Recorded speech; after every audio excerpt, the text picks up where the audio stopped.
ऐतिहासिक अशा प्रकारची घोषणा या ठिकाणी माननीय मुख्यमंत्री देवाभाऊंनी केलेली आहे। थकीत बिलं जी त्या ठिकाणी शेतकऱ्यांची पेंडिंग होती, सातत्यानं शेतकरी ही थकीत वीज बिलं माफ व्हावी म्हणून मागणी करत होता। ती थकीत असल्यामुळं नवीन कनेक्शन मिळत नव्हतं। अनेक अडचणी शेतकऱ्यांना त्या ठिकाणी सोसाव्या लागत होत्या। आज तब्बल 48,000 कोटी रुपयाची शेतकऱ्यांची थकीत बिलं माफ करण्याचा क्रांतिकारी ऐतिहासिक निर्णय या राज्याचे मुख्यमंत्री देवाभाऊंनी घेतलेला आहे। आणि म्हणून सभागृहात आपण सगळ्यांनी पाहिलं असेल की त्या ठिकाणी अक्षरशः जल्लोष, एक वेगळं समाधान राज्यातनं आलेल्या शेतकऱ्यांच्या चेहऱ्यावर सभागृहात दिसत होतं। सभागृहाबाहेर आणि टीव्हीच्या माध्यमातून महाराष्ट्रातल्या ज्या शेतकऱ्यांनी हे पाहिलं तो आज आनंदित झालेला आहे।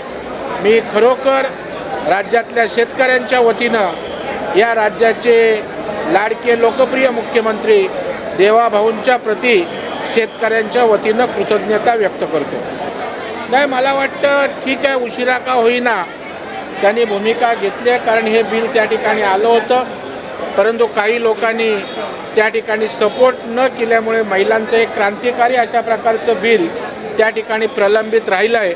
मला वाटतं सुप्रियाताईंची एक महिला म्हणून जर अशी चांगली भूमिका असेल तर त्याचं आपण स्वागत केलं पाहिजे। देशातल्या सगळ्या पक्षांनी या महिलांच्या बिलासंदर्भात सकारात्मकच भूमिका घेण्याची आवश्यकता आहे। मला वाटतं एक चांगला वैचारिक बदल राजकारणाच्या संस्कृतीमध्ये होताना दिसतोय की केंद्रामध्ये पंतप्रधान नरेंद्र मोदी साहेबांचं सरकार असलं तरी विरोधी पक्ष त्याचं कौतुक करतोय। राज्यामध्ये देवाभाऊंचं सरकार आहे, विरोधी पक्षालाही वाटतंय राजकारणापलीकडं जाऊन हे सरकार काम करतंय।